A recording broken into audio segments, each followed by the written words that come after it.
चलिए अब आपको सीधे प्रधानमंत्री मोदी की ओर लेकर चलते हैं, जो इस वक्त लाइव नजर आ रहे हैं दिल्ली से। और आपको ये बता दें कि कार्यक्रम में भी मौजूद हैं, साथ ही साथ उनके शक्ति वंदन सम्मेलन सीएम रेखा गुप्ता भी आपको नजर आ रही होंगी। नारी शक्ति से उड़ान देकर वंदन संसद तक अधिनियम के तहत लगातार जो महिलाओं को आरक्षण देने की बात करती नजर आ रही है केंद्र सरकार, उसी के उपलक्ष्य में ताकि विकसित भारत 40 की यात्रा में को आकार देने में ये कार्यक्रम, जहां पर आपको पीएम मोदी नजर आ रहे होंगे, सीएम रेखा गुप्ता भी उनके साथ मौजूद हैं इस कार्यक्रम में।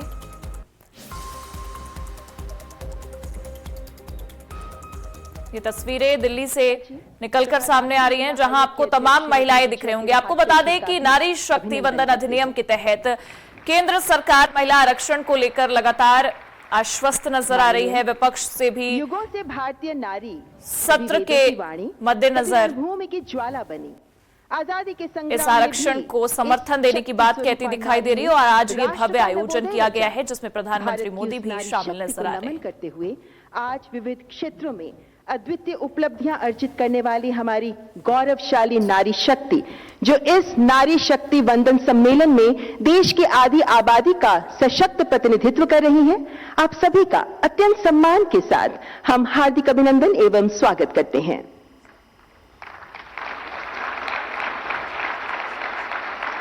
माननीय, नारी नेतृत्व का है ये नव प्रभात, जहां नारी केवल सहभागी नहीं बल्कि निर्णय की धुरी, नीति की प्रणेता और राष्ट्र की नियंता बनकर समाज की गहराइयों में परिवर्तन की मशाल जलाने को आतुर है। और इस संकल्प को साकार करने का सशक्त आधार बनेगा नारी शक्ति वंदन अधिनियम। अब मैं राष्ट्रीय महिला आयोग की अध्यक्ष श्रीमती विजया के रहाटकर जी को इंट्रोडक्टरी रिमार्क्स के लिए आमंत्रित करती हूं।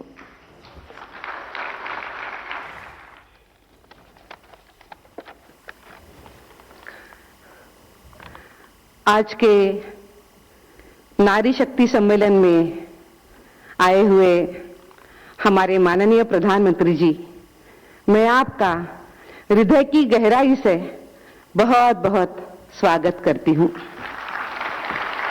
जिनके नीतियों में नारी का सर्वोच्च स्थान है, जिनकी नियत में नारी सम्मान निहित है और जिनके नेतृत्व में देश में नारी सशक्तिकरण नई ऊंचाइयों पर पहुंच रहा है, ऐसे माननीय प्रधानमंत्री जी का और मंचासीन सभी गणमान्य अतिथियों का और आप सभी का मैं हृदय की गहराइयों से स्वागत और अभिनंदन करती हूं।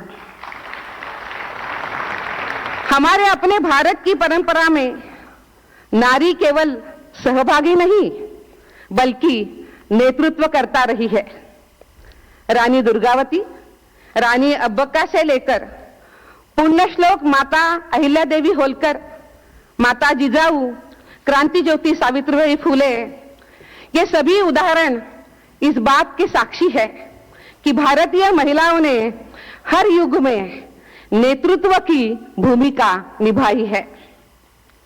यह यात्रा निरंतर चलने वाली है, संघर्ष से सशक्तिकरण तक और सशक्तिकरण से नेतृत्व तक।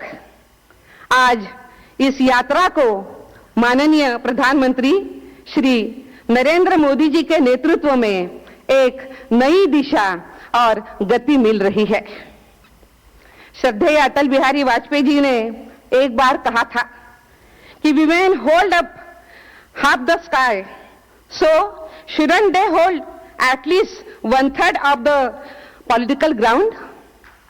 उनके इस दूरदर्शी विचार को हमारे माननीय प्रधानमंत्री नरेंद्र मोदी जी ने नारी शक्ति वंदन अधिनियम के रूप में आज साकार भी किया है। इसके लिए हम उनका बहुत बहुत धन्यवाद करते हैं। यह अधिनियम केवल लोकसभा और विधानसभाओं में आरक्षण का प्रावधान नहीं है, बल्कि उस सोच में परिवर्तन का प्रयास है जिसने वर्षों तक महिलाओं को निर्णय प्रक्रिया से दूर रखा। यह भारत के लोकतंत्र को मात्र संख्या से आगे बढ़ाकर संवेदनशीलता की और लेके जाने का एक बहुत बड़ा सशक्त कदम है। हमारे माननीय प्रधानमंत्री जी ने देश के मातृशक्ति के लिए कहा था कि कैसी है हमारी देश की मातृशक्ति, तो वो मातृशक्ति वो सशक्त है, वो शक्ति है, वो सशक्त है, वो भारत की नारी।